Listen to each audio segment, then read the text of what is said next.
Well, I mean, we talked about only having 11 forwards available for tonight with Frazee getting called up. So a lot of the key points were trying to manage minutes and manage pucks so that we didn't get too tired and have to chase the game. And the guys stuck to a game plan. They supported each other. They played the game the right way in the right zones.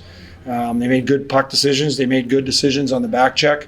And it's, if you don't overextend your shifts, when we're short, you're going to go right back out there. So I think the guys just understood that, controlling what we were trying to do at the start and making sure that we gave ourselves a chance to stay in the game early, which we haven't done for a while, was a big thing for the guys tonight. And, you could hear them talking about it on the bench. They were supporting each other tonight. They were supporting each other on their decisions, and it was fun to be around. In a game like tonight that was so methodical and patient, it felt like. This felt like a night where Braden Paul and Jake Bischoff were both big. Yes. I mean, you can't. Veteran guys are veteran guys. I mean, they eat up a lot of minutes. They eat up a lot of valuable minutes. They help the young guys, with their wants and needs. And I mean, in games that are like that, I think Pickle and I think Bish enjoy that kind of stuff. They like that hard-nosed stuff. So, yes, I mean, you rely on your veteran guys to do the right things at the right time, and then the young guys will follow, in a supporting role. And I think they, two really good veteran guys that know what they're doing. Did this feel like a little bit of a step up, grow up game for Daniel Chayka as well? It kind of felt like one of his better ones. Yeah, I mean, the hardest position in pro hockey is a young defenseman. It takes a long time, to understand certain things about the game, physically, mentally. It's a lot. It's draining on younger guys. I mean, he's done a really good job of not getting too high and too low if things don't go his way. He's easy to coach. He's very. He's always got a smile on his face when he comes to the rink, no matter what happened the night before.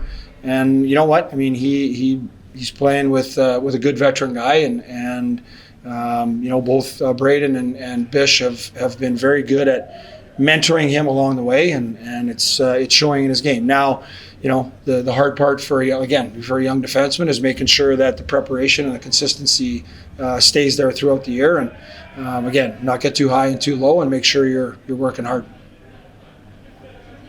It looked like a lot of the forwards were getting really involved with not just back checking, but disrupting passing lanes where the Calgary tried to set up in the zone. Were you pleased with the 200-foot game and 200-foot effort tonight?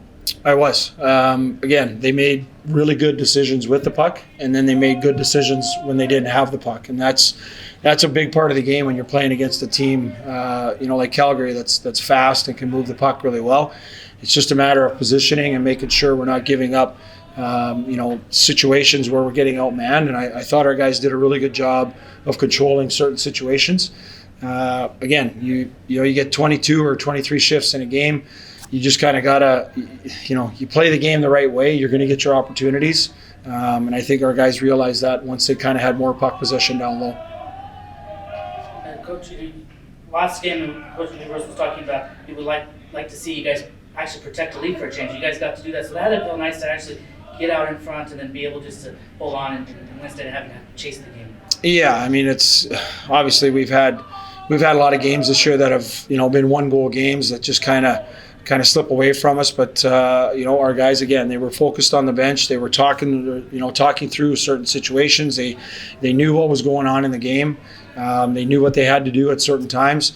Key, block shots at key times, key battles, key saves, all play into those kinds of things when you're trying to win a hockey game in the third period.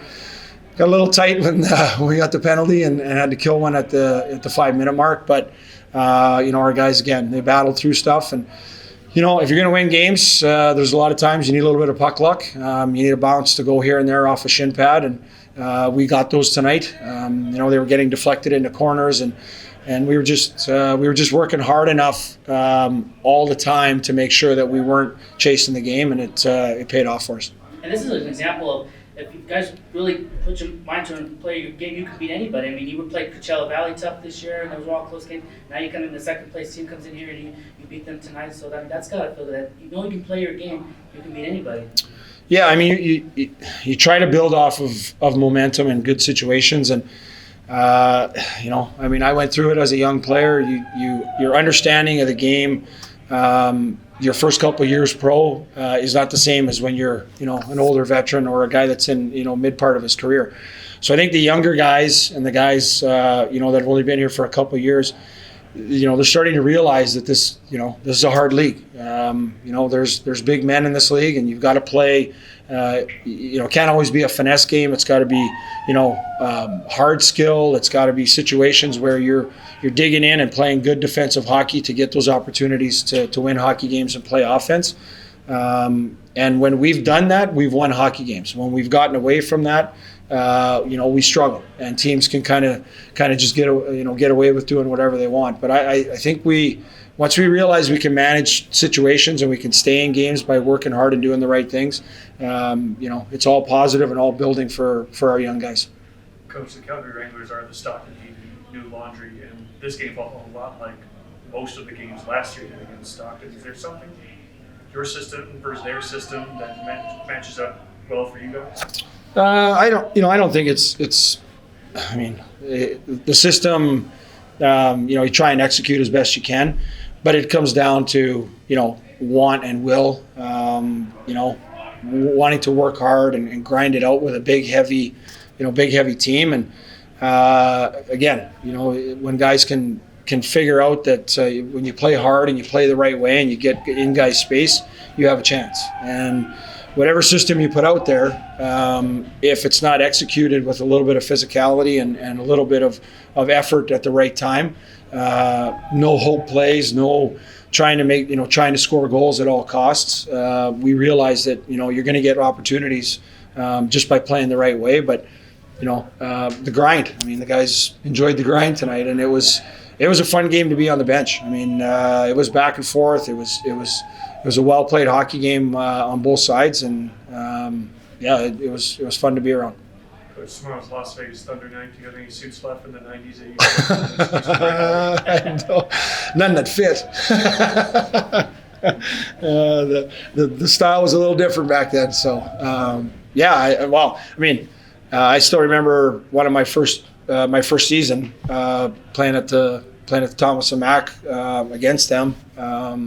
Thinking there's hockey in Vegas, you know, like when I was playing for the Muskegon Lumberjacks, which was Pittsburgh's farm team, came into town, and it was pretty cool. I had never been to Vegas. I was only, you know, 19 at the time, going on 20. So yeah, it was pretty neat. So looking forward to seeing the old retro jerseys. Now you're coaching us. So. Yeah.